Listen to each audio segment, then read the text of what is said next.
औज़ुबिल्लाहिमिनश्शैतानिर्रजीम बिस्मिल्लाहिर्रहमानिर्रहीम। Lecture number 13, first year, chapter number 4, work, power and energy. Work आपके पास क्या होता है? अगर आप किसी बॉडी पे फोर्स लगा लें और बॉडी डिस्प्लेस हो जाए तो साइंटिफिक लैंग्वेज में हम कहते हैं work is done. Scientific language में हम कहते हैं वर्क इज डन। अगर हम किसी बॉडी पे फोर्स लगा लें और वो उस बॉडी को डिस्प्लेस करे तो फिर हम कहते हैं साइंटिफिक लैंग्वेज में वर्क इज डन। या the dot product of force and displacement is equal to work F S cos theta. ये फोर्स आपके पास है, it must be constant for S displacement. ठीक है, अच्छा ये हमने डॉट प्रोडक्ट में पढ़ा ये चीजें। अगर थीटा 90 और 0 के दरमियान हो, work will be positive, change in kinetic energy will be equal to positive, kinetic energy will increases.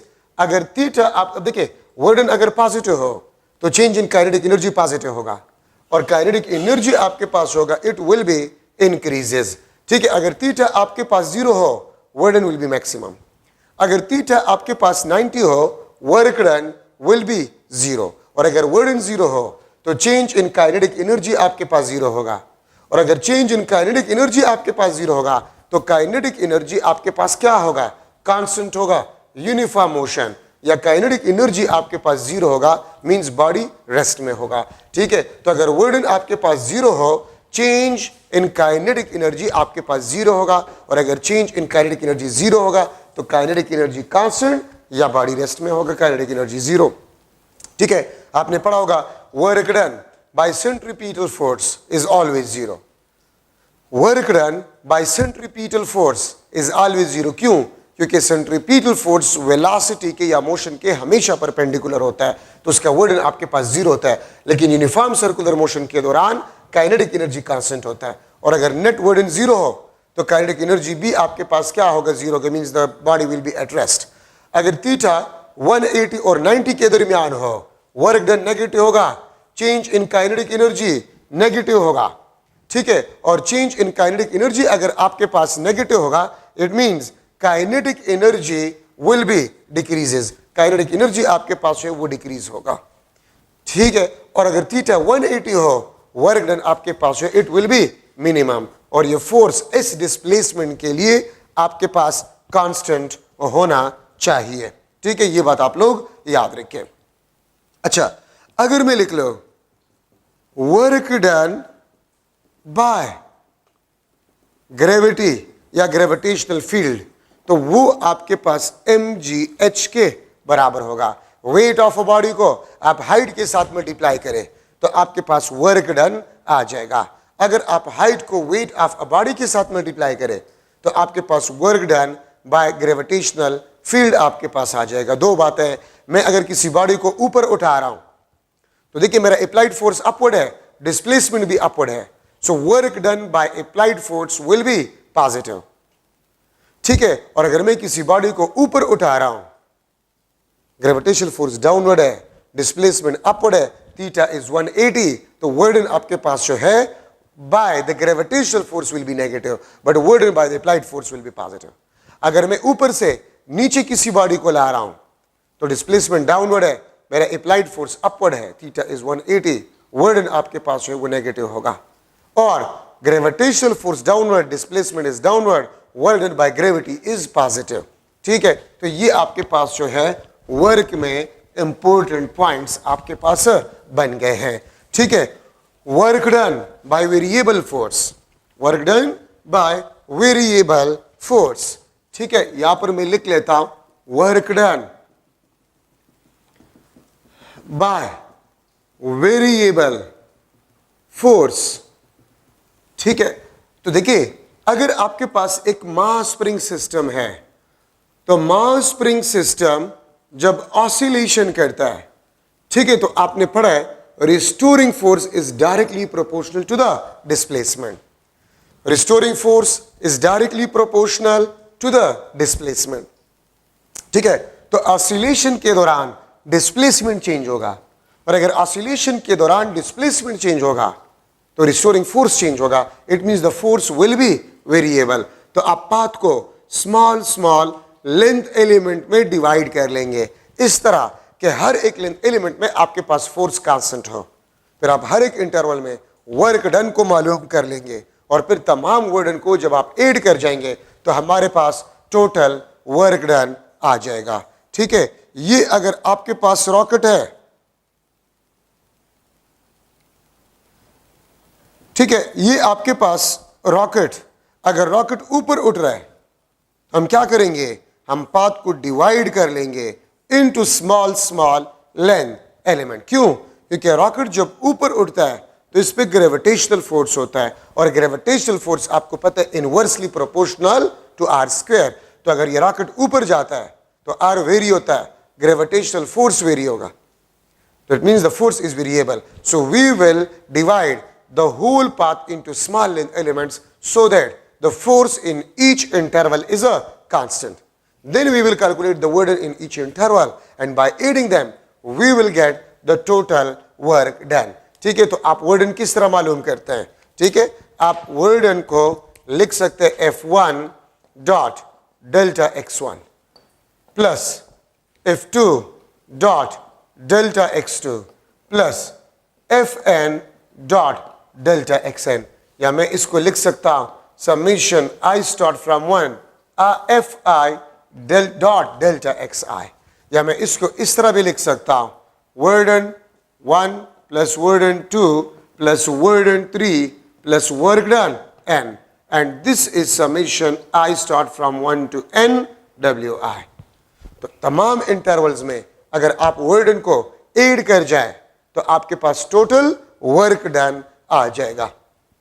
ठीक है, तो ये आपके पास work done by variable force. और याद रखिए फोर्स आपके पास वेक्टर है, अगर वेक्टर का मैग्नीट्यूड चेंज हो रहा है या डायरेक्शन चेंज हो रहा है या दोनों चेंज हो रहा है, ठीक है, तो आपके पास फोर्स होगा वो वेरिएबल होगा। ठीक है, अगर फोर्स का मैग्नीट्यूड चेंज हो रहा है या डायरेक्शन या दोनों, फोर्स इज वेरिएबल। और अगर मैग्नीट्यूड और डायरेक्शन दोनों कांस्टेंट हो तो फिर फोर्स को हम कहेंगे कांस्टेंट फोर्स। ठीक है, अच्छा, इसके बाद आपके पास जो है conservative fields are conservative forces. ठीक है, field will be conservative, field या force will be conservative, field या फोर्स आपके पास कंजर्वेटिव होगा if work done is independent of a path। ठीक है, work done is independent of a path between two points। Work done is independent of path between 2 points। It only depends upon initial and a final position। इसके लिए मैं अगर diagram बना लूं, ये आपके पास A, ये आपके पास B, ठीक है, और इसको मैं लिख लूंगा दिस इज पाथ 1, और ये आपके पास क्या बन जाएगा, ये आपके पास बन जाएगा दिस इज पाथ 2। ये आपके पास पाथ 1, ये आपके पास पाथ 2। तो फर्स्ट पॉइंट के मुताबिक से अगर पाथ 1 पे आप वर्डन करें और पाथ 2 पे आप वर्डन करें and they are equal, second आपके पास जो है second point, work done along closed path is a 0। work done along closed path is a 0। ये आपके पास लेट सपोज पॉइंट ए है, ए से आप बी पॉइंट तक जा रहे हैं, बी से आप वापस ए पॉइंट तक आ रहे हैं। ठीक है, तो work done from A to A means A से स्टार्ट ए पे एंड, दिस इज 0, क्योंकि क्लोज्ड पाथ का मतलब होता है the path which is same और common initial and final position, which is same common and initial position, उसको basically हम क्लोज्ड पाथ कहते हैं। इसको हम क्या कहते हैं, क्लोज्ड पाथ कहते हैं। सो कोई भी फील्ड या कोई भी फोर्स अगर ये दो प्रॉपर्टीज सेटिस्फाई करे तो हर वो फील्ड आपके पास जो होगा वो कंजर्वेटिव फील्ड होगा, और उस फील्ड का फोर्स आपके पास कंजर्वेटिव फोर्स होगा। ठीक है, लेकिन एक बात आप लोग याद रखें, मैं इससे और भी एक आसान तरीका आपको बता रहा हूं। अक्सर मुख्तलिफ बुक्स में MCQs है और प्रीवियस पेपर्स में भी MCQs है, कि आपको फोर्सेस गिवन होता है और आपसे पूछा गया होता है कि गिवन फोर्सेस में कौन सा फोर्स कंजर्वेटिव है या कौन सा फोर्स नॉन कंजर्वेटिव है, तो आप एमसीक्यूज में तो हर फोर्स के लिए प्रॉपर्टीज प्रूव नहीं कर सकते, तो फिर आप क्या करेंगे? तो मैं इसका एक आसान तरीका आपको बता रहा हूं, ठीक है, जिससे आपको पता चलेगा कि कौन सा फील्ड या कौन सा फोर्स आपके पास जो है वो कंजर्वेटिव है और कौन सा फोर्स आपके पास नॉन कंजर्वेटिव है। आसानी से आपको पता चलेगा। और वो क्या है?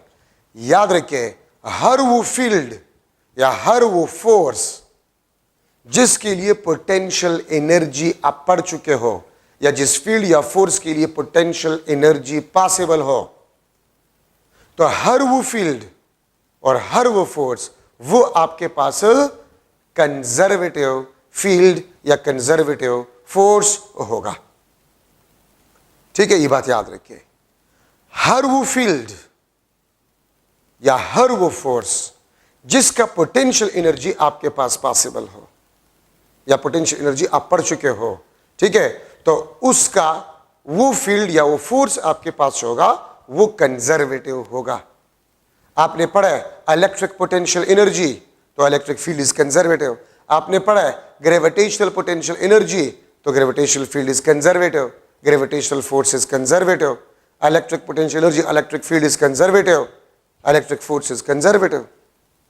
आपने पढ़ा है इलास्टिक पोटेंशियल एनर्जी, आपने पढ़ा है इलास्टिक पोटेंशियल एनर्जी, तो इलास्टिक फोर्स आपके पास जो है वो कंजर्वेटिव फोर्स होगा और इलास्टिक फील्ड भी आपके पास क्या होगा? कंजर्वेटिव फील्ड होगा।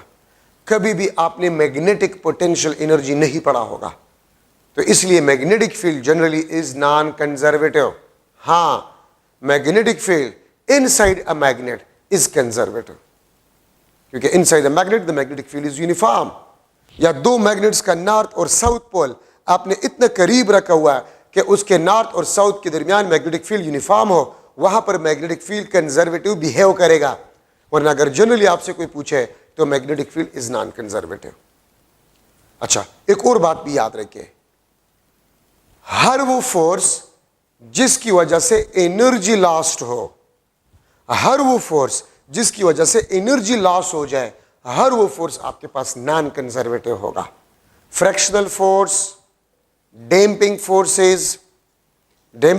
फोर्सेस, इलेक्ट्रोमैग्नेटिक फोर्सेस, ठीक है, viscous drag force, normal force वगैरह, ये आपके पास जो है नॉन कंजर्वेटिव फोर्सेस है। ठीक है, तो हर वो फोर्स जिसकी वजह से एनर्जी लॉस हो जाए वो आपके पास नॉन कंजर्वेटिव फोर्सेस होंगे। अगर मैं एक एमसीक्यू बना लूं, which force is non conservative, ठीक है, तो कौन सा फोर्स आपके पास नॉन कंजर्वेटिव है? kx, B option kv, C option mg और डी ऑप्शन qe। ये kx कौन सा फोर्स है? ये आपके पास रिस्टोरिंग फोर्स है, ठीक है, या ये आपके पास इलास्टिक फोर्स है। The displacement dependent force is elastic. ये ड्रैग फोर्स है, the velocity dependent force, drag force. ये आपके पास वेट है, ये आपके पास इलेक्ट्रोस्टैटिक फोर्स है, ठीक है, ये आपके पास इलेक्ट्रोस्टैटिक फोर्स है QE। तो आप देखिए, ड्रैग फोर्स, इसकी वजह से एनर्जी लॉस होता है। इलास्टिक फोर्स, ये आपके पास कंजर्वेटिव है, ये आपके पास कंजर्वेटिव है, ये आपके पास कंजर्वेटिव है।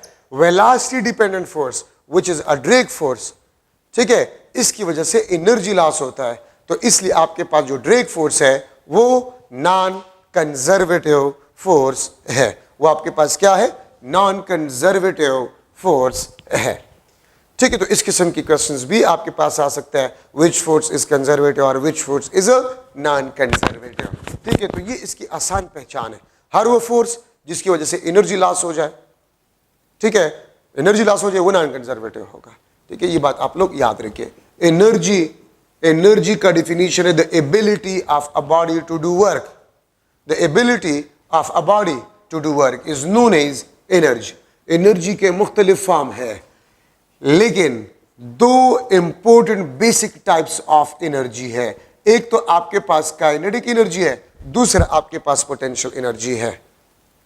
ठीक है, the energy possessed due to virtue of motion of a body is known as kinetic energy, and the energy due to virtue of position, due to virtue of position, due to virtue of configuration of a system और body, ठीक है, तो उसको basically हम कहते हैं potential energy. Configuration change का मतलब क्या होता है? अगर आप स्प्रिंग को एक्सटेंड करें, उसके लेंथ में चेंज आ जाएगा, उसके एरिया में चेंज, तो आपने उसके कॉन्फ़िगरेशन को चेंज किया, तो जो एनर्जी वो स्टोर करेगा that will be known as a potential energy.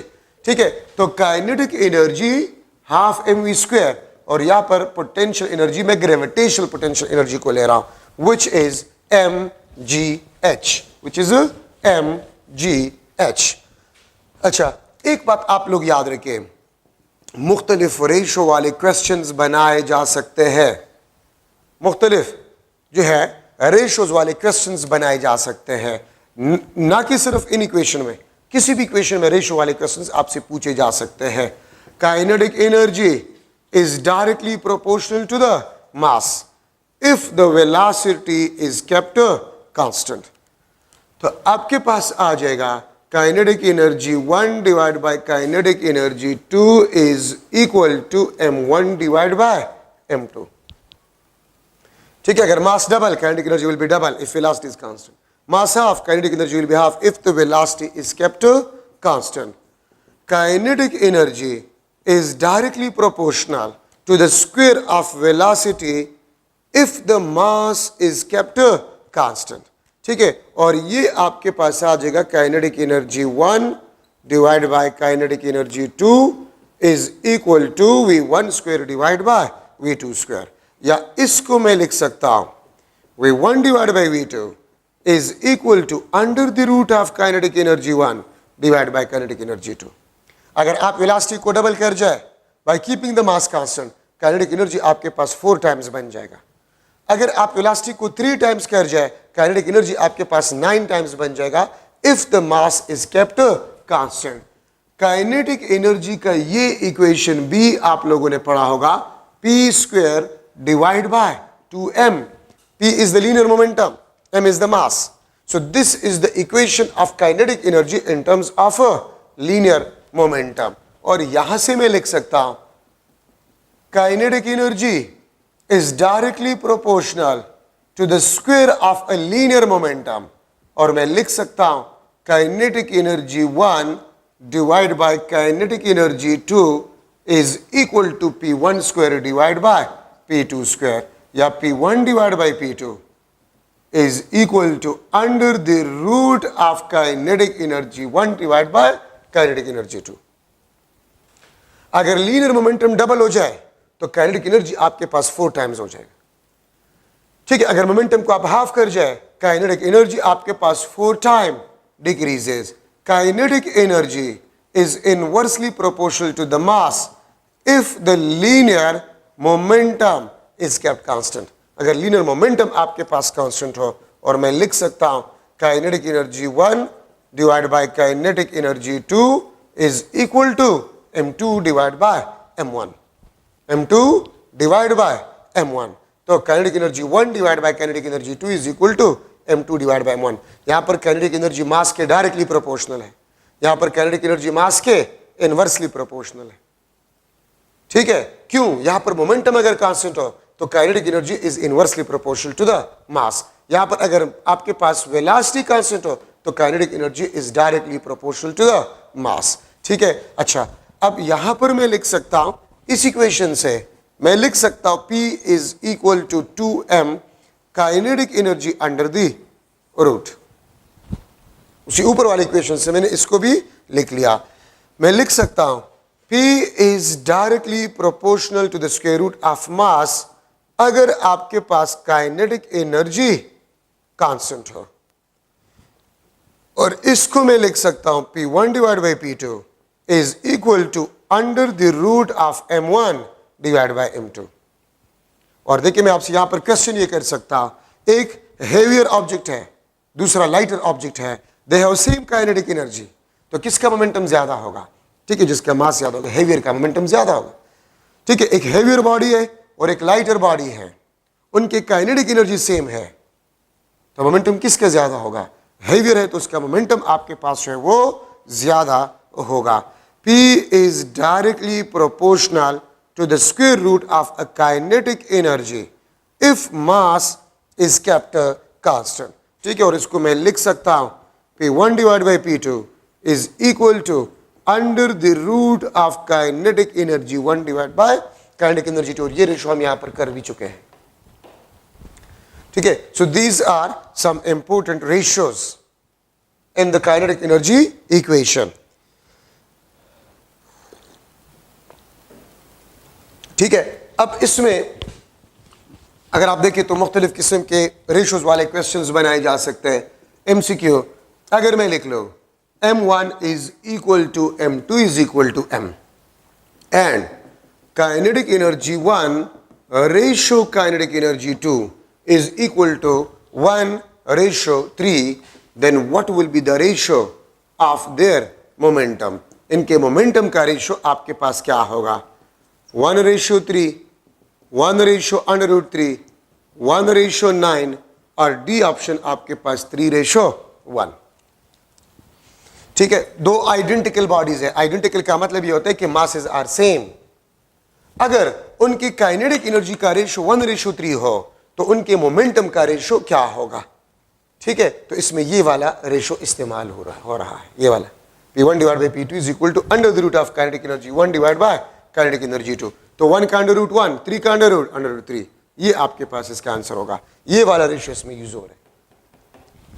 ठीक है, अगर मैं लिख लो MCQ kinetic energy 1 is equal to kinetic energy 2 is equal to A। अगर आपके पास P1 P2 लीनियर मोमेंटम का रेशो 1:4 हो तो फिर M1 और M2 का रेशो आपके पास जो है वो क्या होगा? ठीक है, M1 और M2 का रेशो आपके पास क्या होगा? तो मोमेंटम और mass if the kinetic energy is kept constant। So if the kinetic energy is constant, P is directly proportional to the square root of a mass। और square root of mass मैं इसको इस तरह भी लिख सकता हूं। ठीक है, मैं यहां पर इसको लिख लूंगा P1 divided by P2 under the root of M1 divided by M2, या इसको मैं लिख सकता हूं P1 square divided by P2 square is equal to M1 divided by M2। ठीक है, तो मैं लिख सकता हूं A option 1:4, B option 1:2, C option 1:16, D option 1:1। तो आपके सामने P1 का स्क्वायर 1 का स्क्वायर 1, 4 का स्क्वायर 16, ये आपके पास आंसर आ जाएगा। ये रेशियो इसमें से यूज हो रहा है। ठीक है, अच्छा अब यहां पर मैं इस तरह भी इसको लिख सकता हूं P is equal to 2m kinetic energy under the root. तो मैं लिख सकता हूं P is directly proportional to the square root of mass and kinetic energy। और मैं इससे भी रेशियो बना सकता हूं P1 divided by P2 is equal to under the root of M1 kinetic energy 1, M2 kinetic energy 2। इस तरह भी मैं इसको लिख सकता हूं। ठीक है, अगर मैं ये इस तरह लिख लूं एक MCQ इसी में कि M1 ratio M2 is equal to 1:5, kinetic energy 1 ratio kinetic energy 2 is equal to 5:1। ठीक है, तो फिर P1 रेशो P2 आपके पास क्या होगा? ठीक है, P1 रेशो P2 आपके पास क्या होगा? ठीक है, मैं ए ऑप्शन लिख लेता हूं 1:5, B option 5:1, C option 25:1, D option 1:1, 1:1। ठीक है, तो इसमें आपके पास कौन सा जो है वो आंसर आएगा? ठीक है, तो आप यहां पर देख सकते हैं कि M1 आपके पास 1 है, काइनेटिक एनर्जी 1 आपके पास 5 है। ठीक है, M2 आपके पास 5 है, काइनेटिक एनर्जी 2 आपके पास 1। तो 5 divided by 5 under root is equal to 1। This is the answer. ठीक है, 1 रेशो 1 आपके पास आंसर होगा। ठीक है, ये बात याद रखिए। तो these are some model MCQ, और जरूरी नहीं कि रेशो हमने सिर्फ काइनेटिक एनर्जी और मोमेंटम के इक्वेशन में लिया, इसके लिए सिर्फ है, किसी भी इक्वेशन में आपके पास ये रेशो वाले क्वेश्चंस आ सकते हैं। अब देखिए, अब परसेंटेज वाले क्वेश्चंस मैं करवा रहा हूं। मुख्तलिफ बुक्स में और प्रीवियस पेपर्स में परसेंटेज वाले क्वेश्चंस आते हैं। ठीक है, कि परसेंट इंक्रीज, अगर आपको एक में परसेंट इंक्रीज गिवन है तो दूसरे में आपके पास परसेंट इंक्रीज कितना आएगा। तो देखिए, परसेंटेज वाले क्वेश्चंस में एक बात आप लोग याद रखें कि बिफोर चेंज जो भी अमाउंट होगा उसको आपने 100% लेना होगा। बिफोर चेंज आपके पास जो भी अमाउंट होगा उसको आपने 100% लेना होगा। अगर आपके पास 10 रुपए है इनिशियली तो 10 को आप 100% कंसिडर करें। अगर आपके पास 5 रुपए है तो 5 रुपए को आप 100% कंसिडर करें। आपके पास 40 रुपए है, 40 रुपए को आप 100% कंसिडर करें। तो देखिए, आपके पास इनिशियल अमाउंट जो भी होगा उसको हम कंसिडर करते हैं 100%। आपके पास 10 रुपए थे, मैंने आपको 10 और दिए, कितने हो गए 20। तो 20 10 का डबल है ना, तो आपके पास डबल अमाउंट हो गया। और डबल टू का मतलब होता है 200%। आपके पास 200% अमाउंट हुआ। लेकिन मैं अगर आपसे पूछूं कि आपके पास इंक्रीज कितना आया, तो 10 रुपए का इजाफा आया। 10 रुपए तो पहले से आपके पास थे, तो इजाफा 10 रुपए का आया, और 10 रुपए मीन्स आपके इनिशियल अमाउंट के बराबर, इट मीन्स 100%। अगर आपके पास 10 रुपए थे, मैं आपको 5 रुपए दूं तो 15 रुपए बन जाएंगे, तो टोटल 150%। लेकिन परसेंटेज इंक्रीज वो 50% आपके पास आई। टोटल परसेंटेज 150% और इन परसेंटेज इंक्रीज 50% आया। अब देखिए, अगर मैं लिख लो kinetic energy is directly proportional to v square if the velocity is double. अगर वेलोसिटी डबल हो जाए तो काइनेटिक एनर्जी 4 टाइम्स बन जाएगा। तो काइनेटिक एनर्जी 4 टाइम्स, 1 टाइम्स तो पहले से था। आपके पास 10 रुपए थे, मैंने आपको 30 और दिए, तो अब आपके पास 40 है। लेकिन आपके पास कितने पैसों का इजाफा आया, तो 30 रुपए का इजाफा आया। और 30 रुपए आपके इनिशियल अमाउंट का 3 टाइम्स है, तो 300% आपके पास इंक्रीज आया। लेकिन टोटल परसेंट 400% आपके पास मौजूद है। तो अगर velocity double, kinetic energy 4 time, तो 4 से 1 माइनस करें तो 3 बन जाएगा। तो 300% काइनेटिक एनर्जी में इंक्रीज आ जाएगा।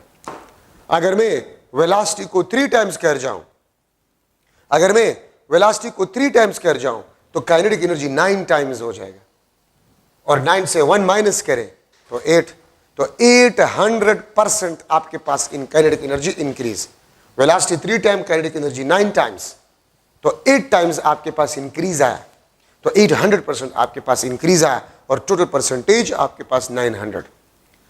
मैं वेलोसिटी को 4 टाइम्स कर जाऊं तो 4 स्क्वायर 16, काइनेटिक एनर्जी 16 टाइम्स, तो 16 से 1 निकाले 15, तो 1500% आपके पास इंक्रीज, और टोटल परसेंटेज वो आपके पास 1600 बन जाएगा।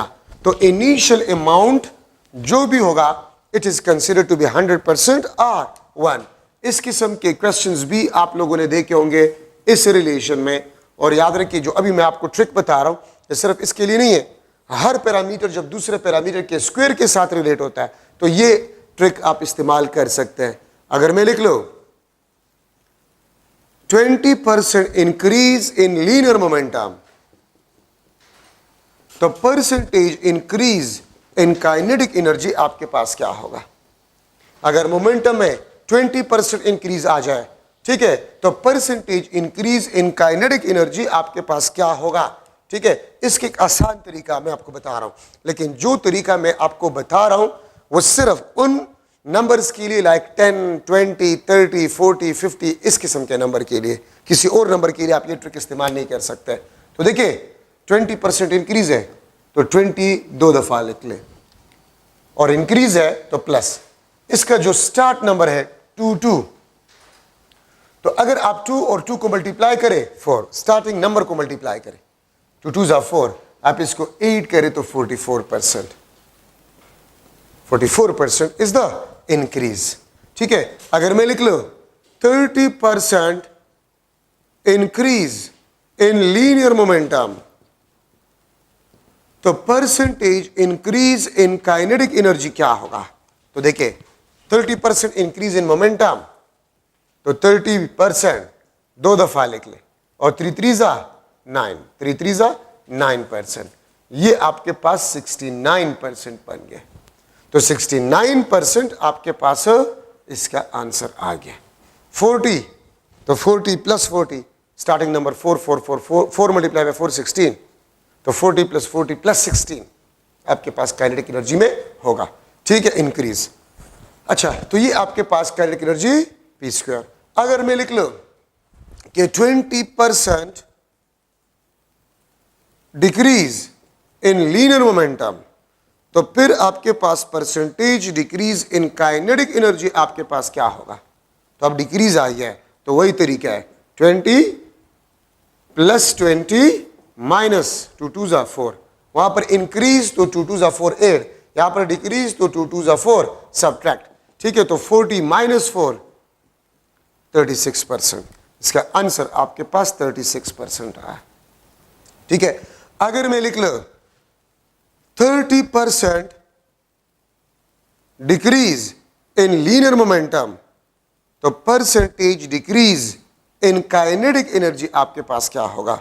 तो 30 प्लस 30, 3 3 9, तो 60 माइनस 9 51%, तो आपके पास 51% डिक्रीज आपके पास आ जाएगा इन द काइनेटिक एनर्जी।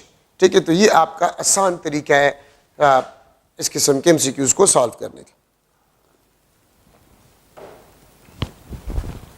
ठीक है, अगर मैं इस तरह लिख लो, इसको उल्टा करके, P is directly proportional to the square root of a kinetic energy.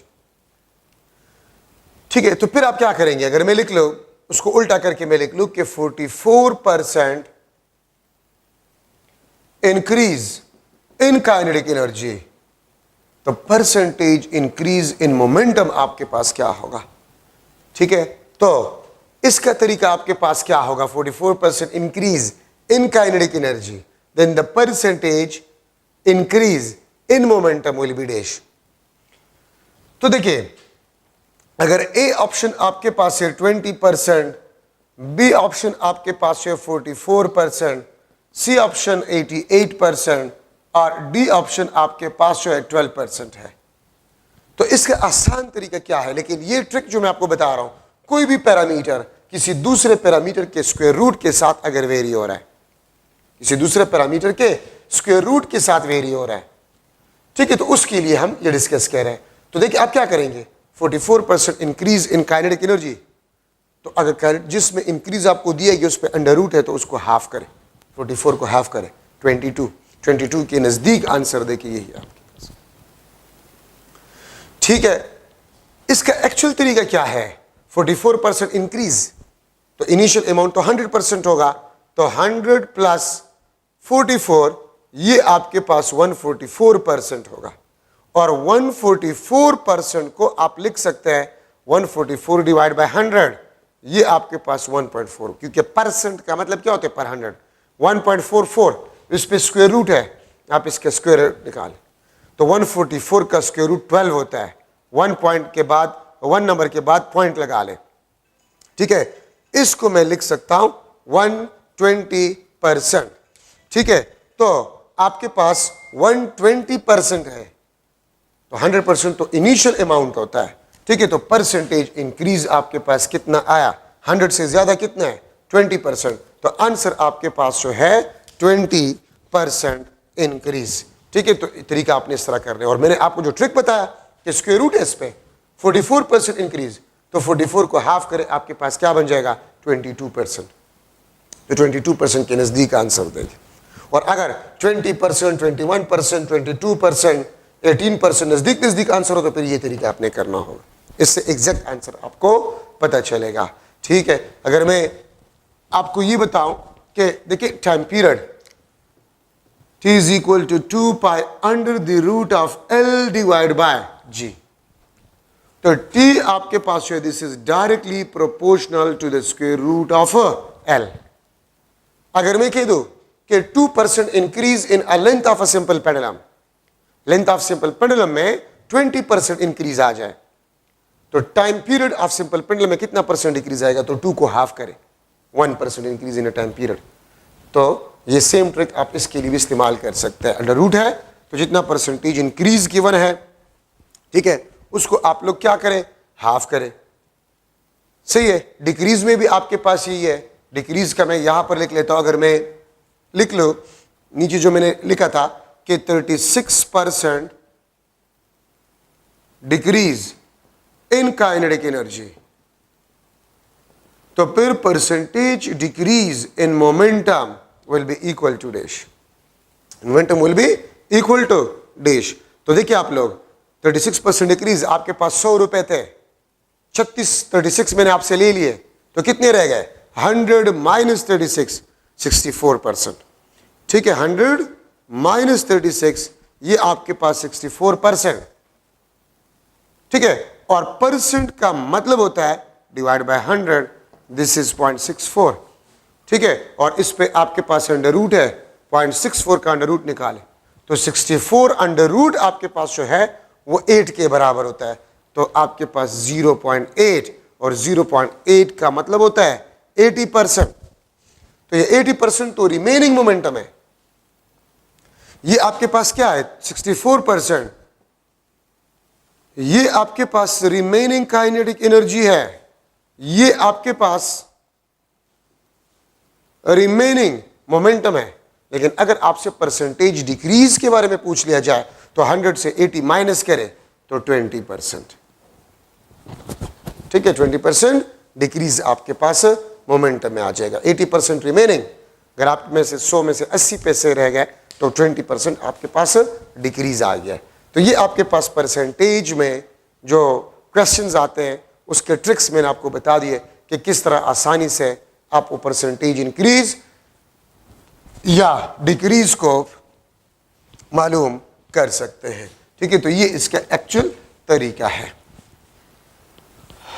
अच्छा, अब यहां पर मैं ले रहा हूं पावर। पावर पावर आपके पास जो है the work done per unit time या the energy per unit time. Work done per unit time और energy per unit time is a power. ठीक है, इसका यूनिट आपके पास जो है वॉट। अगर 1 जॉल आप वर्क डन करें 1 सेकंड में, then the power is 1 watt. Power आपके पास 1 वॉट के बराबर होगा। मैं इस इक्वेशन को आगे ले रहा हूं, P is equal to E divided by T. First, if E is equal to kinetic energy, अगर एनर्जी काइनेटिक एनर्जी से मैं रिप्लेस करूं तो पावर आपके पास kinetic energy divide by time, kinetic energy mv square divide by 2t। और यहां से 2 और इक्वेशंस में निकाल सकता हूं। V is equal to 2pt divide by m under the root. ठीक है, और अगर यहां से मैं टाइम निकाल लूं, ठीक है, तो ये आपके पास बन जाएगा mv square divide bye 2p। ठीक है, और second, if energy is equal to potential energy, अगर एनर्जी पोटेंशियल एनर्जी हो तो power potential energy per unit time, या ये आपके पास mgh डिवाइड बाय t बन जाए। ठीक है, तो एनर्जी अगर काइनेटिक एनर्जी है तो एनर्जी को आप काइनेटिक एनर्जी से रिप्लेस करें। एनर्जी पोटेंशियल एनर्जी है तो आप एनर्जी को पोटेंशियल एनर्जी से रिप्लेस करें। ठीक है, ये आपके पास पावर के इक्वेशंस बन जाएंगे। अब इसमें किस किस्म के क्वेश्चंस आ सकते हैं तो गौर से सुने। If car start motion from rest, if car start motion from rest, and after 1 second, after 2 seconds, after 3 seconds, after 10 seconds, the kinetic energy is 100 joule or 200 joule, then what will be the engine power of a car? ठीक है, तो car के engine का power क्या होगा तो इस फार्मूले से आप मालूम कर सकते। अगर मैं आपको कह दूं the mass of a car is given, car है और उसका मास ये है, वो रेस्ट से मोशन स्टार्ट कर रहे हैं, वो रेस्ट से मोशन स्टार्ट कर रहे हैं, and after some time t, the velocity of a car is v, then what will be the engine power of a car? Car ने रेस्ट से मोशन स्टार्ट किया, mass of a car is given, time after 10 second, after 2 second, the velocity of a car is v कुछ भी हो सकता है। What will be the engine power? इस फार्मूले से आप मालूम करेंगे। ठीक है, इस फार्मूले से आप पावर को मालूम करेंगे। ठीक है, v is equal to under the root of 2pt divide by m। अगर मैं आपको कह दूं कि कार है और उसने रेस्ट से मोशन स्टार्ट किया, the mass of a car is given, the engine power is given, and after t time the velocity, what will be the velocity of a car? तो इस फार्मूले से आप वेलोसिटी ऑफ अ कार को मालूम कर सकते हैं। इंजन का पावर गिवन हो, ठीक है, mass of a car given हो, and after t time what will be the velocity of a car if the car start motion from rest. ये फार्मूला, ठीक है। अगर मैं इसको इस तरह भी लिख सकता हूं, मैं इसको इस तरह भी लिख सकता हूं, T is equal to kinetic energy divide by P। एक कार है, उसने रेस्ट से मोशन स्टार्ट किया, ठीक है, and the kinetic energy after some time is 100 joule. If the engine power is given, how much time it will take to gain that kinetic energy? The mass of a car is given, the engine power is given, ठीक है, and if it start motion from rest, ठीक है, इसने motion from rest से start किया and the velocity is v, how much time it will take? ये कितना time जो है लेगा इस वेलोसिटी को गेन करने के लिए? तो आप जो है वो फार्मूला टाइम के लिए इस्तेमाल करेंगे। ठीक है, तो ये आपके पास जो है इंपॉर्टेंट डिस्कशन है।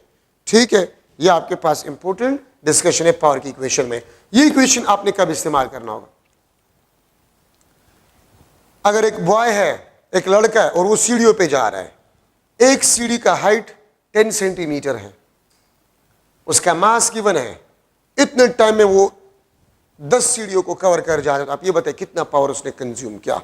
तो मास भी गिवन है जी 9.8। अगर एक सीढ़ी का हाइट 10 सेंटीमीटर है और 100 सीढ़ियां हो तो 100 multiply by 10 centimetre 1000 centimetre total height आ जाएगा।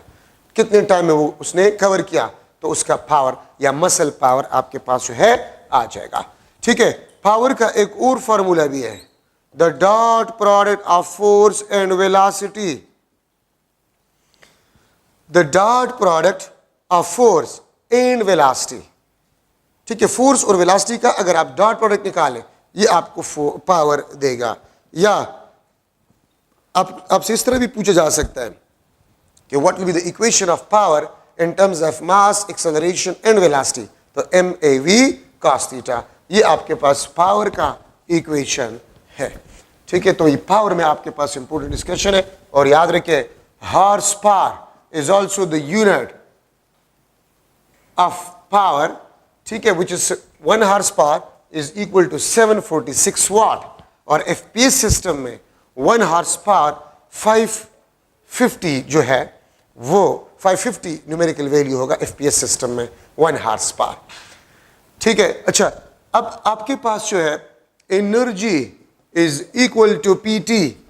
याद रखे, आपके पास कमर्शियल यूनिट ऑफ एनर्जी है, कमर्शियल यूनिट ऑफ एनर्जी आपके पास जो है वो 1 किलोवाट आवर, जिसको हम 1 BOTU भी कहते हैं। This is board of trade unit, 1 kilowatt hour, and this is 3.6 multiply by 10 to the power 6 joule. 1 BOTU, board of trade unit, is equal to 1 kilowatt hour, which is equal to 3.6 multiplied by 10 to the power 6 joule। ठीक है, और इसको basically हम 1 unit कहते हैं। आम जो आपके बिजली के बिल बनाए जाते हैं वो इस यूनिट के बेस पे बनाए जाते हैं। अगर मैं लिख लूं इलेक्ट्रिक हीटर, जिसका पावर जो है वो 100 वाट है, बल्कि मैं लिख लूंगा 10 किलोवाट है, चले, इलेक्ट्रिक हीटर उसका पावर 10 किलोवाट आवर है, and daily operated for 5 hours. ये 5 आवर्स के लिए डेली ऑपरेट होता है। If 1 unit price is 10 rupees, then what will be monthly bill? ठीक है, मंथली बिल इस पे क्या आएगा? ठीक है, ए ऑप्शन आपके पास जो है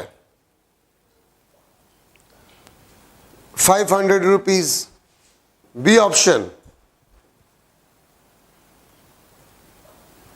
30,000 rupees, 3,000 rupees, और डी आपके पास जो है 5,000 रुपीज। मंथली बिल इस पे क्या आएगा?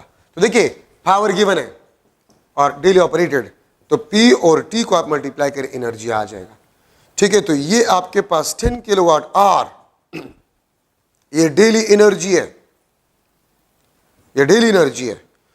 तो इसका मतलब ये है कि डेली यूनिट कितने हैं? 10 यूनिट। ये हीटर एक दिन में 10 यूनिट कंज्यूम करते हैं, 10 यूनिट्स ये कंज्यूम करते हैं, और एक यूनिट की कीमत क्या है? 10 रुपए है। अच्छा, 10 रुपए मैंने लिए, तो फिर ऑप्शन में आपके पास थोड़ा सा गड़बड़ होगी क्योंकि मैंने 5 रुपए के बेस पे किए। ठीक है, तो आपके पास जो डेली बिल होगा, डेली बिल आपके पास होगा 10 मल्टीप्लाई बाय 10, 100 रुपीज। ठीक है, 100 रुपीज आपके पास जो है ये डेली बिल होगा इस हीटर का। तो 30 के साथ आप 100 को मल्टीप्लाई करें। ठीक है, तो आपके पास 300 रुपीज, ये आपके पास इसका मंथली बिल होगा। ठीक है, 10 किलोवाट आवर, 10 यूनिट, एक यूनिट की कीमत 10 रुपए है। 10 मल्टीप्लाई बाय 10, 100, ये डेली बिल होगा। और मंथ अगर मैं 30 दिनों का लूं, ठीक है, तो 3,100 मीन्स 3,000 रुपीज आपके पास मंथली बिल आएगा। चले ऑप्शन में है तो बस ठीक है।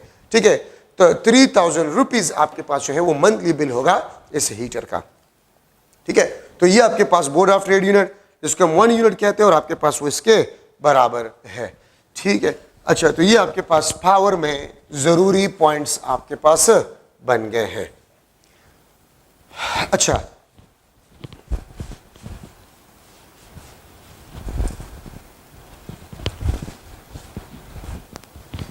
अब यहां पर हम डिस्कस कर रहे हैं another important topic, work energy principle, which is also important for MCQs. Work energy principle आपको ये कहते हैं कि work will be always equal to change in energy. Work will be always equal to change in energy. ठीक है, तो मैं लिख सकता हूं W is equal to delta E, change in energy. ठीक है, ये आपके पास वर्क एनर्जी प्रिंसिपल है। ये मास M है, ये इस पे फोर्स F लगा रहे हैं। ठीक है, तो वर्क डन आपके पास होगा, और वो वर्क डन आपके पास चेंज इन काइनेटिक एनर्जी के बराबर होगा। तो मैं अगर हॉरिजॉन्टल मोशन, हॉरिजॉन्टल जो है मोशन के लिए लूं, तो if fractional force is 0, work done will be equal to change in kinetic energy. ठीक है, या इसको मैं लिख सकता हूं kinetic energy final minus kinetic energy initial. ठीक है, या मैं इसको लिख सकता हूं kinetic energy final will be equal to work done plus kinetic energy initial. क्या मतलब है इसका? इसका मतलब आपके पास ये बनता है, अगर मैं इस बॉडी पे फोर्स लगा रहा हूं और मैंने 20 जॉल वर्क डन किया, तो मैंने इसको रेस्ट से स्टार्ट किया। अगर कोई फ्रैक्शनल फोर्स ना हो, द सरफेस इज स्मूथ, तो no energy will be lost. तो अगर मैंने 20 जॉल वर्क डन किया है, तो इसकी काइनेटिक एनर्जी भी 20 जॉल होगा, और चेंज इन काइनेटिक एनर्जी भी 20 जॉल होगा। क्योंकि अगर रेस्ट में था तो इनिशियल काइनेटिक एनर्जी 0, तो फिर kinetic energy final will be equal to the work. ठीक है, और वर्क आपके पास होगा, this is equal to change in kinetic energy. अगर मैं लिख लो if fractional force is not equal to 0, तो फिर वर्क आपके पास होगा, this will be equal to change in kinetic energy plus work done by frictional force. ठीक है, work done by frictional force, और work done by frictional force आपके पास जो है this is equal to F S. F is the frictional force, S आपके पास जो है this is a displacement, this is a displacement. तो फ्रैक्शनल फोर्स को डिस्प्लेसमेंट के साथ मल्टीप्लाई करें, आपके पास work done by frictional force आ जाएगा। ठीक है, तो आप work done by frictional force को भी मालूम कर सकते हैं, which is equal to work minus change in kinetic energy. और याद रखें, वर्क डन बाय फ्रैक्शन, ये आपके पास एनर्जी लॉस्ट होता है। फ्रैक्शन फोर्स जो वर्क डन करता है वो एनर्जी लॉस को रिप्रेजेंट करता है, और एनर्जी लॉस आपके पास होते वो हमेशा हीट फॉर्म में होता है। ठीक है, अगर मैं लिख लो एमसीक्यू के वर्क हमने 60 जॉल वर्क डन किया, if fractional force is equal to 0 work on a body and move, तो फिर आपके पास चेंज इन काइनेटिक एनर्जी या काइनेटिक एनर्जी इस बॉडी का क्या होगा। ठीक है, A option 60 joule, B option less than 60 joule, C option greater than 60 joule, और डी ऑप्शन आपके पास जो है 0 जॉल। तो अगर आपने किसी बॉडी पे वर्क डन किए 60 जॉल, ठीक है, तो काइनेटिक एनर्जी चेंज या काइनेटिक एनर्जी आपके पास 60 जॉल ही होगा। ठीक है, अच्छा, अब एक और क्वेश्चन मैं कर रहा हूं कि MCQ, let's suppose 8 Newton force act on a body of mass 2 kilogram, 8 Newton force act on a body of mass 2 kilogram and move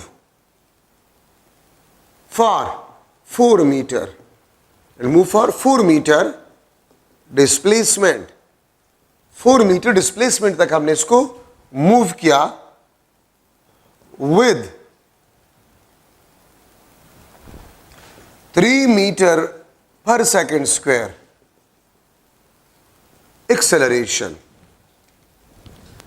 ठीक है, हमने 8 न्यूटन फोर्स लगा लिया किसी बॉडी पे जिसका मास 2 किलोग्राम था, और हमने 4 मीटर डिस्टेंस पे या डिस्प्लेसमेंट तक उसको मूव किया विद 3 मीटर पर सेकंड स्क्वायर एक्सेलरेशन। देन मैं आपसे एक क्वेश्चन कर सकता हूं, फ्रैक्शनल फोर्स क्या होगा। दूसरा क्वेश्चन WF या एनर्जी लास्ट आपके पास क्या होगा। थर्ड क्वेश्चन मैं आपसे ये पूछ सकता हूं कि नेट वर्क डन क्या होगा, नेट वर्क डन क्या होगा। फोर्थ क्वेश्चन में आपसे ये पूछ सकता हूं चेंज इन काइनेटिक एनर्जी क्या होगा। फिफ्थ क्वेश्चन में आपसे ये पूछ सकता हूं what will be the kinetic energy of the body. ये 5 क्वेश्चंस मैं आपसे कर सकता हूं। सारा कमाल फ्रैक्शनल फोर्स में, अगर फ्रैक्शनल फोर्स आपको पता चल जाए तो सब क्वेश्चंस के आंसर्स आपको पता चल जाएंगे। ठीक है, तो मैं क्या करूंगा, इसका बहुत आसान तरीका मैं आपको बता रहा हूं। अगर आपको मास गिवन हो और एक्सेलरेशन गिवन हो तो इसको मल्टीप्लाई करें। ma को अगर आप मल्टीप्लाई करें, ये आपके पास 3 2 6 न्यूटन आ जाएगा, और हम कितना फोर्स लगा रहे हैं, 8 न्यूटन फोर्स लगा रहे हैं।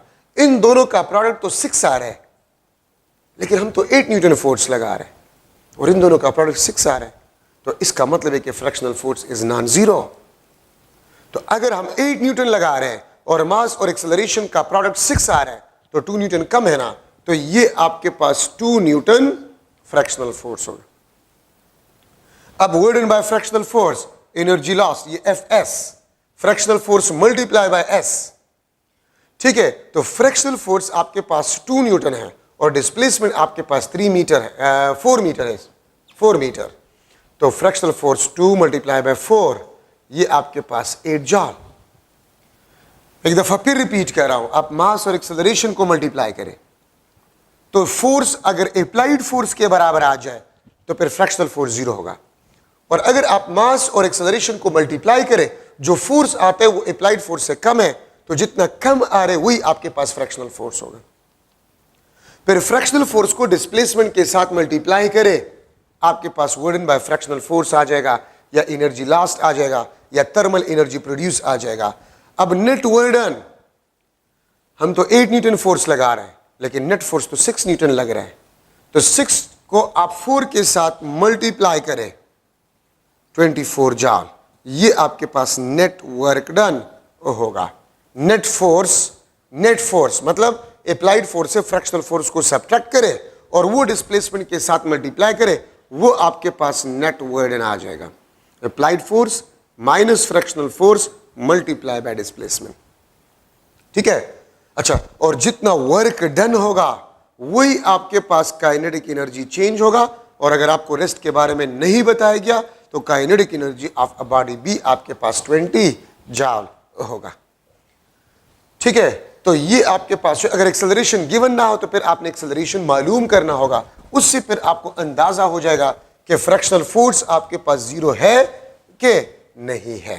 ठीक है, वर्टिकल मोशन में अगर आप किसी बॉडी को ऊपर उठा रहे हैं तो आपने जो वर्डन किया है, it is equal to the change in a potential energy. जो वर्क होता है this will be used to change the potential energy. ठीक है, वर्टिकल मोशन में आप क्या करें, आप अगर किसी बॉडी को ऊपर उठा रहे तो आपने जितना वर्डन किया है that will be used to change the potential energy of a body. ठीक है, ये वर्टिकल मोशन के लिए आपके पास है। ठीक है, तो ये आपके पास वर्क एनर्जी प्रिंसिपल है। अब देखिए, वर्क एनर्जी प्रिंसिपल में हम फॉलोइंग बॉडीज को लेते हैं।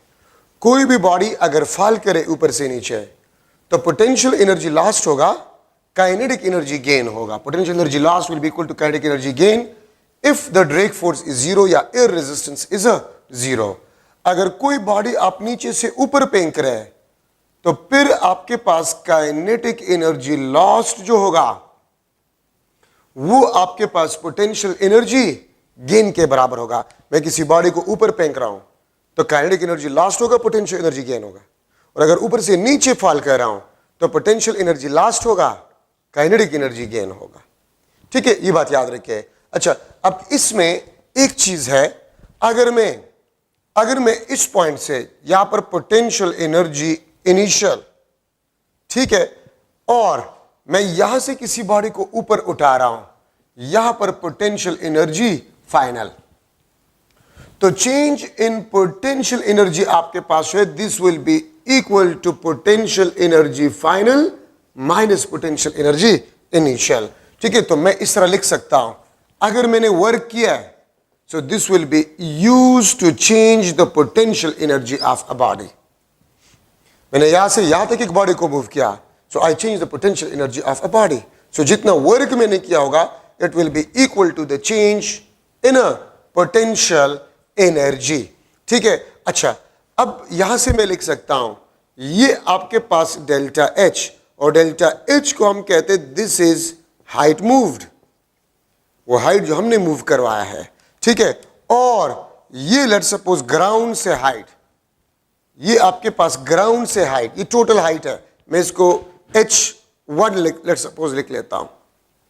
ठीक है, दिस इज h1। ठीक है, ये आपके पास है, दिस इज h2। तो अगर आप डेल्टा h को देखें, this is equal to h1 minus h2। h1 से आप h2 को निकाल ले तो ये आपको डेल्टा h दे देगा। ठीक है, तो अब अगर मैं लिख लो कि हाइट मूव्ड आपके पास क्या होगा, तो देखिए चेंज इन पोटेंशियल एनर्जी वो mg डेल्टा h के बराबर है। ठीक है, ये आपके पास डेल्टा h है, ये यहां से लेकर यहां तक, दिस इज डेल्टा h। ठीक है, ये आपके पास जो है mg डेल्टा h के बराबर है। तो अगर आपसे मैं पूछूं कि हाइट मूव्ड आपके पास क्या होगा, so change in potential energy को आप mg पे डिवाइड करें।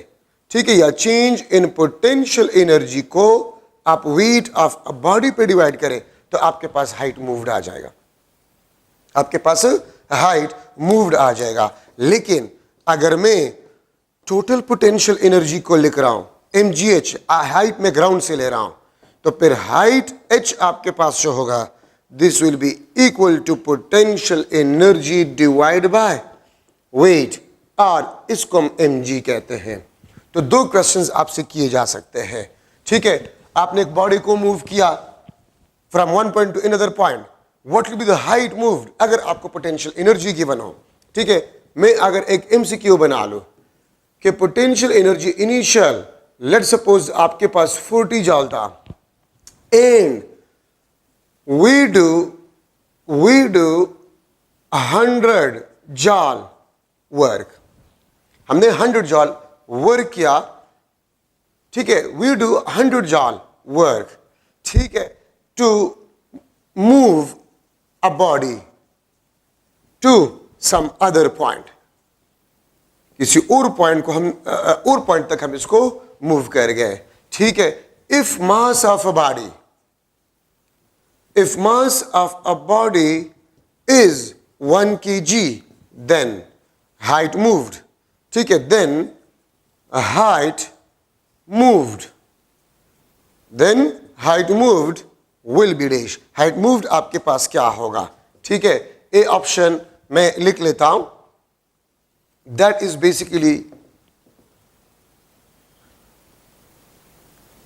14 meter, B option 10 meter, C option आपके पास जो है दैट इज 12 मीटर, और डी ऑप्शन आपके पास 5 मीटर है। तो देखिए, अगर मैं इसका डायग्राम जो है वो बना लूं, मैं अगर इसका डायग्राम बना लूं, ये आपके पास पोटेंशियल एनर्जी इनिशियल था विच वॉज 40 जॉल, इस पे मैंने वर्डन किया और इसको मैंने किसी और पॉइंट तक ले गया हूं, तो 100 जॉल मैंने वर्डन किया, तो यहां पर 40 जॉल एनर्जी था, यहां पर फाइनल पोटेंशियल एनर्जी 140 जॉल होगा।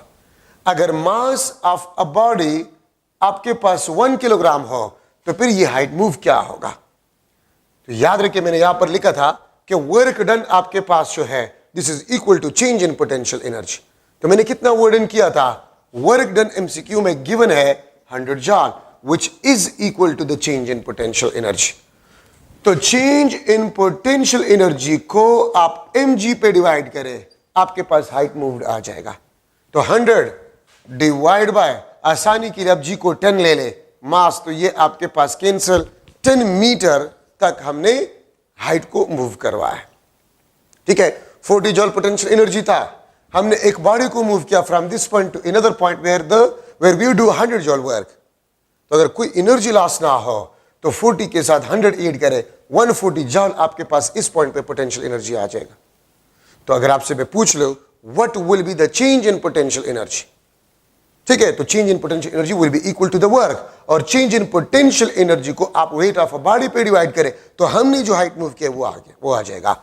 अगर इफ मास, मैं यहां से इसको चेंज कर रहा हूं, ठीक है, मैं यहां से इसको चेंज कर रहा हूं, अगर क्वेश्चन में मैं लिख लूं कि हाइट ऑफ बॉडी क्या होगा, height of body will be equal to dash, तो टोटल हाइट मतलब ग्राउंड से आप लेंगे, तो हाइट ऑफ बॉडी के लिए पोटेंशियल एनर्जी को आप mg पे डिवाइड करेंगे। फाइनल पोजीशन पे पोटेंशियल एनर्जी क्या है, 140 जॉल है, इसको आप 10 पे डिवाइड करें, तो फिर आपके पास 14 मीटर जो है वो आंसर होगा। तो अगर आपसे पूछा गया कि हाइट क्या होगा, तो 14 मीटर, आपने कितना हाइट मूव किया इस बॉडी को, तो फिर चेंज इन पोटेंशियल एनर्जी को वेट पे डिवाइड करें। देखिए, यहां पर पोटेंशियल एनर्जी 40 था, फिर मैंने 100 जॉल वर्डन किया, यहां पर 140 था, तो मैंने कितना हाइट मूव किया, तो मैंने तो ये हाइट मूव किया। लेकिन ग्राउंड से अगर मैं हाइट मालूम करूंगा, तो फिर टोटल पोटेंशियल एनर्जी को मैं वेट पे डिवाइड करूंगा, ठीक है, ये बात याद रखिए। अच्छा, फॉलिंग के दौरान बल्कि मैं यहां पर लिख लेता हूं, आप ये देखिए, अगर आपके पास एक बॉडी फॉल कर रहा है, ठीक है, ये आपके पास हाइट h जो है, बॉडी हाइट h पे मौजूद है, हाइट h पे आपके पास बॉडी मौजूद है, तो यहां पर पोटेंशियल एनर्जी को लेट सपोज मैंने E लिख लिया, potential energy of a body at height h is E। अगर ये फॉल हो रहा है, ठीक है, अगर ये फॉल हो रहा है, दिस इज फॉलिंग, ठीक है, और कितना फॉल हो गया है? लेट सपोज आपके पास h डिवाइड बाय 10 हाइट, बल्कि मैं लिख लूंगा 9h divide by 10 height fall. तो जमीन से ये कितना ऊपर अभी भी है? h डिवाइड बाय 10 जमीन से ऊपर है, और falling let 9h divide by 10 height fall. मैं फिर रिपीट कर रहा हूं, ये हाइट h थे, यहां पर मास m, potential energy is E। अगर ये बॉडी फॉल कर रहा है और आपको बताया जाए कि 9h डिवाइड बाय 10 हाइट ये फॉल हो गया, तो जमीन से कितना ऊपर होगा? ये h डिवाइड बाय 10। मैं इस तरह भी कह सकता हूं कि if the body is falling and during fall, if the body is at h divide by 10 height, तो what will be the potential energy lost, या what will be the kinetic energy gain? ठीक है, what will be the potential energy remaining? ये मुख्तलिफ questions आपसे पूछे जा सकते हैं। तो देखिए, अगर ये आपके पास h डिवाइड बाई 10 है तो एनर्जी को 10 पे डिवाइड करें। ये रिमेनिंग हाइट है ना, तो रिमेनिंग हाइट आपको रिमेनिंग पोटेंशियल एनर्जी देगा। तो E बाई 10 आपके पास रिमेनिंग पोटेंशियल एनर्जी होगा। अगर 10 में से एक पार्ट एनर्जी है तो फिर पोटेंशियल एनर्जी लास्ट आपके पास कितना होगा? 9E divide by 10। और ये आपके पास क्या होगा? काइनेटिक एनर्जी गेन होगा। ठीक है, मैं एक दूसरा एग्जांपल करवा रहा हूं। लेट सपोज ये आपके पास हाइट h, यहां पर एक बॉडी मौजूद है and it is falling, let suppose h divide by 8, ये आपके पास हाइट फॉल है। ठीक है, और हाइट h पे जो पोटेंशियल एनर्जी था, लेट सपोज 100 जूल, बल्कि मैं E ही लिख लूंगा, E कुछ भी हो सकता है। Potential energy eight height h is E। अगर ये h divide by 8 height fall हो जाए, तो आप देखिए, अगर h बाय 8 हाइट फॉल है, मतलब 8 में से एक पार्ट फॉल हो रहा है, तो 8 में से 7 पार्ट ये अभी भी जमीन से ऊपर होगा। h बाय 8 अगर फॉल है तो 7h डिवाइड बाय 8 ये आपके पास रिमेनिंग हाइट होगा। ये आपके पास रिमेनिंग हाइट होगा and this is the height fall. तो आप क्या करेंगे? आप एनर्जी को 8 पे डिवाइड करें। हाइट फॉल ये लास्ट एनर्जी आपको देगा। हाइट फॉल h बाई 8 है तो आपके पास potential energy lost which will be the kinetic energy gain, this will be equal to E divide by 8। ये रिमेनिंग हाइट है आपके पास, तो potential energy remaining this is equal to 7E divide by 8। तो अगर body h divide by 8 height fall हो जाए तो आपके पास पोटेंशियल एनर्जी लॉस्ट या काइनेटिक एनर्जी गेन वो E डिवाइड बाय 8 के बराबर होगा। ठीक है, और रिमेनिंग हाइट आपके पास होगा वो potential energy remaining 7E divide by 8 आपके पास होगा। ठीक है, अब अगर मैं इस पे एक MCQ बना लूं कि पोटेंशियल एनर्जी, ठीक है, is equal to 100 joule at 10 meter height. ठीक है, potential energy is 100 joule at 10 meter height from ground. If body is falling, if body fall 8 meter, अगर बॉडी आपके पास 8 मीटर फॉल हो जाए, देन पोटेंशियल एनर्जी लॉस्ट, ठीक है, या kinetic energy gain will be equal to dash. ये एक क्वेश्चन आपसे किया जा सकता है। दूसरा क्वेश्चन आपके पास क्या होगा? What will be the potential energy remaining? Potential energy remaining आपके पास क्या होगा? ये मुख्तलिफ क्वेश्चंस आपसे पूछे जा सकते हैं। तो देखिए, अगर आपके पास हाइट h, ये आपके पास 10 मीटर है, लेट सपोज 10 मीटर, यहां पर पोटेंशियल एनर्जी आपके पास 100 जॉल है। अगर ये 8 मीटर फॉल हो जाए, अगर ये 8 मीटर फॉल हो जाए, तो जमीन से अभी भी ये 2 मीटर ऊपर है। जमीन से अभी भी ये 2 मीटर ऊपर है। तो आप क्या करें? 8 मीटर हाइट फॉल है, 2 मीटर इज रिमेनिंग। तो 10 मीटर को मैं किस नंबर पे डिवाइड करूं कि आपके पास 2 मीटर आ जाए? तो 5। अगर 10 मीटर को आप 5 पे डिवाइड करें तो आपके पास रिमेनिंग हाइट बन जाएगा। तो मैं इसको लिख सकता हूं this is h divide bye 5। इसका मतलब यह है कि remaining height is h divide bye 5 from the ground. आपका क्वेश्चन सॉल्व हो गया। अगर remaining height h divide bye 5 है तो एनर्जी को, टोटल एनर्जी को 5 पे डिवाइड करें, ये आपको रिमेनिंग पोटेंशियल एनर्जी देगा। तो 100 जॉल को आप 5 पे डिवाइड करें तो रिमेनिंग पोटेंशियल एनर्जी आपके पास 20 जॉल होगा। ठीक है, और अगर 100 में से 20 जॉल रिमेनिंग है तो 80 joule potential energy lost, 80 joule potential energy lost which is equal to the kinetic energy gain. ठीक है, अगर मैं ये कह दूं 100 joule 10 meter height from ground if body fall 9 meter, या चले मैं 9 मीटर के बजाय मैं 1 मीटर लिख लेता हूं, इफ बॉडी फॉल 1 मीटर, तो अगर 1 मीटर फॉल है 10 मीटर में 1 मीटर फॉल तो 9 मीटर रिमेनिंग, 9 मीटर आपके पास क्या होगा, रिमेनिंग होगा। ठीक है, तो मैं 10 मीटर को किस नंबर पे डिवाइड करूं कि 1 मीटर आपके पास आ जाए, तो 10 meter divide by 10, 10 meter divide by 10 आपके पास 1 मीटर आ गया है। तो इसका मतलब है this is h divide by 10। अगर आपको 8 मीटर के बजाय मैं 1 मीटर फॉल, ठीक है, मैं अगर 1 मीटर फॉल दो तो मैं अगर 10 मीटर को 10 पे डिवाइड करूं तो आपके पास 1 मीटर रह जाएगा। ठीक है, और अगर आपके पास 10 h डिवाइड बाय 10 है तो पोटेंशियल एनर्जी को 10 पे डिवाइड करें तो पोटेंशियल एनर्जी लास्ट आ जाएगा। और 9 मीटर अभी भी ऊपर है तो 9h डिवाइड बाय 10 अभी भी ऊपर है। ठीक है, तो अगर आप पोटेंशियल एनर्जी को 10 पे डिवाइड करें तो 10 जॉल आपके पास आ जाएगा पोटेंशियल एनर्जी लॉस्ट या काइनेटिक एनर्जी गेन। और अगर 100 में से 10 जॉल पोटेंशियल एनर्जी लॉस्ट है तो रिमेनिंग आपके पास जो होगा वो 90 जॉल होगा। तो इस तरीके से आप इसको सॉल्व करेंगे। So that is one of the model MCQ। Absolute gravitational potential energy, absolute gravitational potential energy का मतलब होता है the potential energy at a point with respect to infinity, the potential energy at a point with respect to infinity, इसको basically हम कहते हैं absolute gravitational potential energy.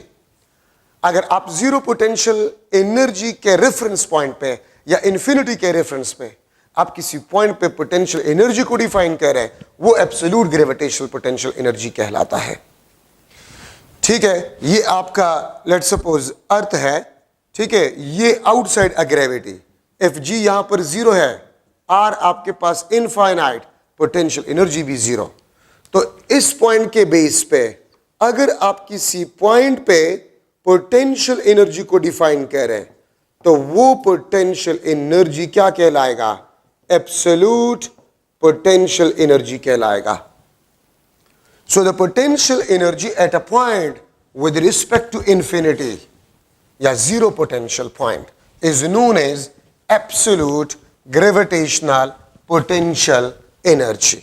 अगर आप जीरो पोटेंशियल एनर्जी पॉइंट के बेस पे किसी पॉइंट पे पोटेंशियल एनर्जी को डिफाइन करें एब्सोल्यूट, लेकिन अगर नॉन जीरो पॉइंट पे लेट सपोज ये आपके पास 40 जॉल पोटेंशियल एनर्जी था विच इज नॉन जीरो, अगर मैं 50 जॉल वर्क करूं तो फिर यहां पर आपके पास पोटेंशियल एनर्जी 2 बन जाएगा, 50 + 40 90 जॉल आपके पास बन जाएगा।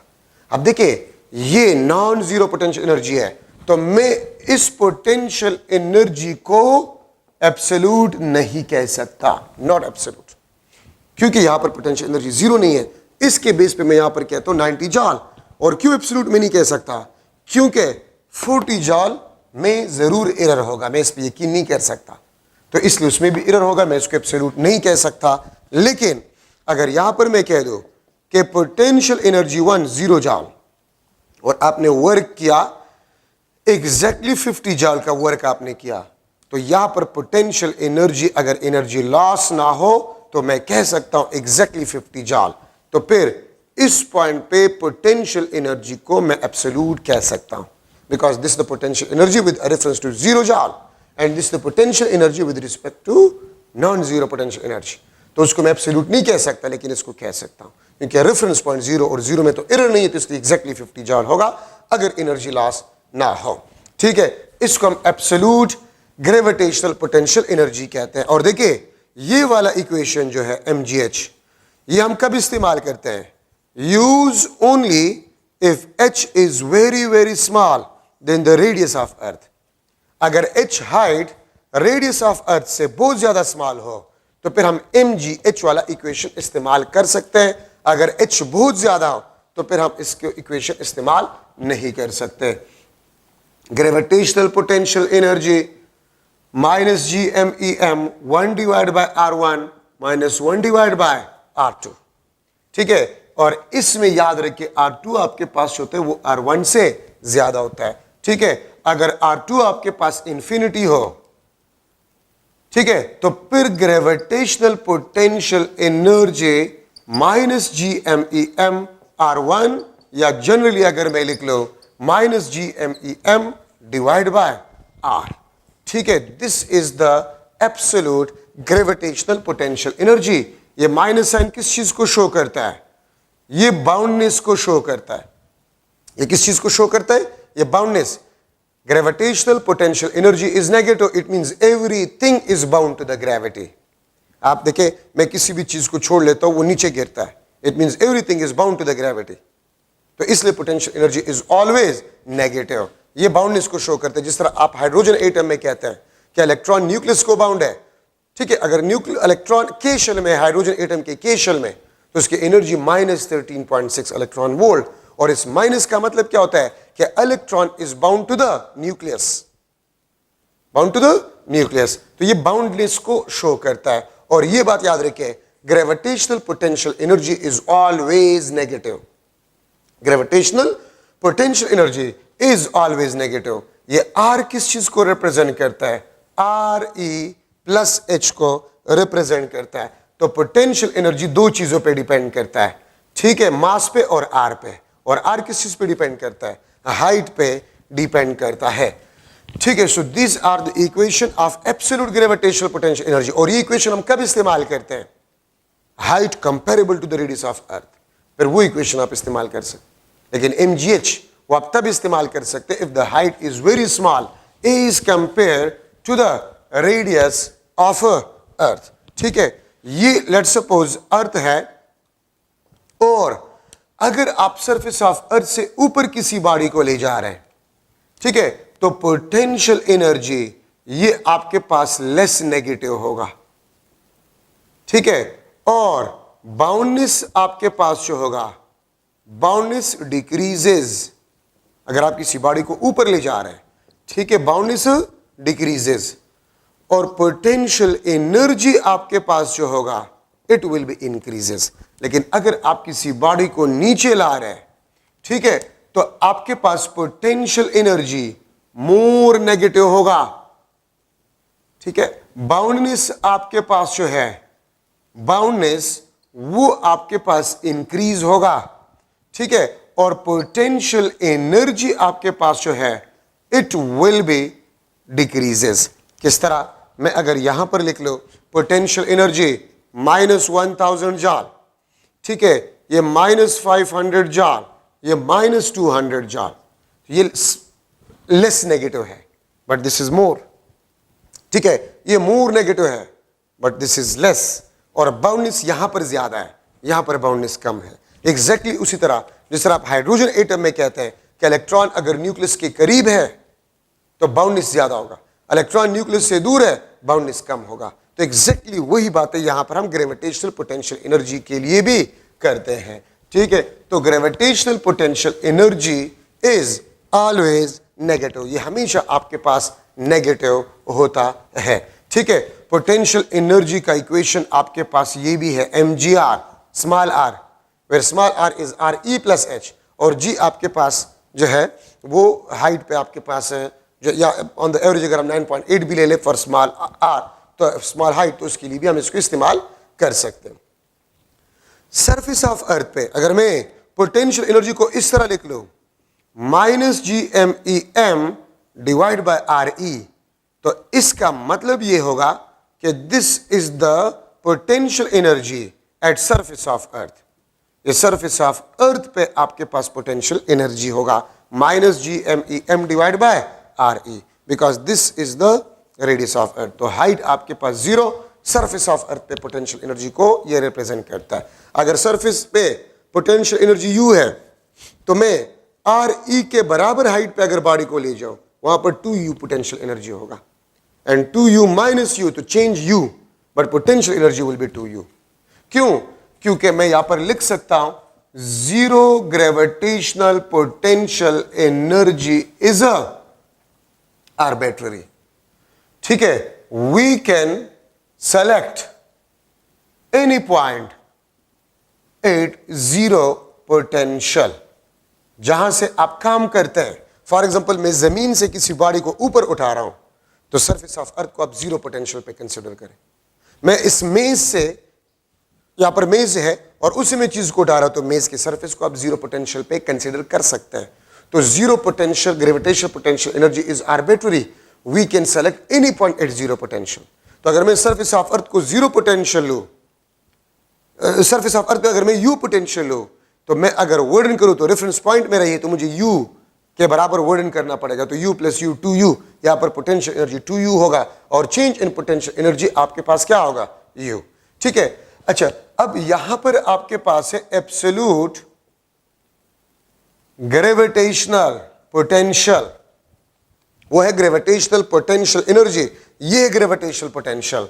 तो gravitational potential is potential energy per unit mass. अगर आप ग्रेविटेशनल पोटेंशियल एनर्जी को मास पे डिवाइड करें तो आपके पास ग्रेविटेशनल पोटेंशियल आ जाएगा। ठीक है, और अगर मैं इसमें वैल्यूज पुट करूं तो आपके पास आ जाएगा -gme डिवाइड बाय r। ठीक है, और यहां पर आपको क्लियर कट नजर आ रहा है कि इसमें मास ऑफ अ बॉडी नहीं है। तो absolute gravitational potential is independent of mass of a body. ये मास ऑफ अ बॉडी से इंडिपेंडेंट है। It only depends upon height. ये सिर्फ आपके पास हाइट पे डिपेंड करता है, बाकी ये किसी चीज पे डिपेंड नहीं करता। ठीक है, और मैं थोड़ा सा आपको बता दूं कि पोटेंशियल एनर्जी और पोटेंशियल में फर्क क्या है। देखिए, मैं इस मार्कर को जमीन से छत तक ले जा रहा हूं। ठीक है, मैं लेट सपोज इस बुक को जमीन से छत तक उठा रहा हूं, मार्कर को, बुक को। मैं चेयर को जमीन से छत तक उठा रहा हूं, तो क्या मुझे सेम वर्डन करना पड़ेगा तीनों पे? नो। चेयर भारी है, उस पर मुझे ज्यादा वर्डन करना पड़ेगा। ठीक है, तो पोटेंशियल एनर्जी चेयर का ज्यादा होगा क्योंकि वो भारी है। ठीक है, लेकिन अगर मैं ये कह दूं कि मार्कर के 1 ग्राम पे हमने कितना वर्डन किया, बुक के 1 ग्राम पे मैंने कितना वर्डन किया, चेयर के 1 ग्राम पे मैंने कितना वर्डन किया, ये पोटेंशियल कहलाता है। अगर आप यूनिट मास ले लें तो किसी भी बॉडी के यूनिट मास पे वर्डन वो पोटेंशियल कहलाता है। तो यहां पर मास डिफाइन है यूनिट मास, आप हर एक मास नहीं ले सकते। तो हर बॉडी का यूनिट मास पे वर्डन सेम होता है if the height is same. तो अगर आप दो डिफरेंट बॉडीज को जमीन से छत तक उठा रहे हैं, उनके मासेस डिफरेंट है, तो पोटेंशियल एनर्जी डिफरेंट होगा बट पोटेंशियल सेम होगा। क्यों? पोटेंशियल सिर्फ और सिर्फ हाइट पे डिपेंड करता है। ठीक है, वो मास से आपके पास जो है इंडिपेंडेंट होता है। अच्छा, अब यहां पर हम ले रहे escape velocity, which is also important for MCQ's point of view. Escape velocity is the minimum velocity given to a body to leave a gravity. ठीक है, ये लेट सपोज अर्थ है। ठीक है, अर्थ, तो मैं सरफेस ऑफ अर्थ पे अगर एक मास पड़ा हुआ है तो मैं इसको जो मिनिमम वेलोसिटी दूंगा, ठीक है, to leave a body gravity, to leave gravity F is equal to 0, तो उस मिनिमम वेलोसिटी को हम एस्केप वेलोसिटी कहते हैं। ठीक है, और याद रखे एक होता है escape kinetic energy. Escape kinetic energy हमेशा ग्रेविटेशनल पोटेंशियल एनर्जी के बराबर होता है। अब देखिए, अगर मैं लूं ये आपके पास रेडियस ऑफ अर्थ, तो सरफेस पे potential energy -gmem divided by RA. This is the gravitational potential energy on the surface of earth. On the surface of earth. ठीक है, तो याद रखे किसी भी बॉडी का जो ग्रेविटेशनल पोटेंशियल एनर्जी होता है, अगर उतना आप काइनेटिक एनर्जी दे तो बॉडी फील्ड से निकल जाएगा। अगर मैं कह दूं कि एक बॉडी और उसका सरफेस ऑफ अर्थ पे पोटेंशियल एनर्जी वो 1000 जॉल है, तो मैं इसको कम से कम कितना काइनेटिक एनर्जी दूं ग्रेविटी से निकालने के लिए, तो 1000 जॉल। जो पोटेंशियल एनर्जी होगा वही आपके पास एस्केप वेलोसिटी होगा। और अगर हम सरफेस ऑफ अर्थ की बात कर रहे हैं तो GMEM डिवाइड बाय RE, ठीक है, GMEM डिवाइड बाय RE, ये आपके पास एस्केप काइनेटिक एनर्जी होगा। और escape kinetic energy mass of a body पे डिपेंड करता है, ठीक है। लेकिन अगर आप एस्केप वेलोसिटी को कैलकुलेट करें तो 2GME डिवाइड बाय RE, या ये आपके पास 2GRE अंडर द रूट आपके पास होगा। This is the escape velocity, ठीक है। तो एस्केप वेलोसिटी देखिए मास ऑफ अ बॉडी नहीं है फॉर्मूले में। So escape velocity is independent of mass and projection angle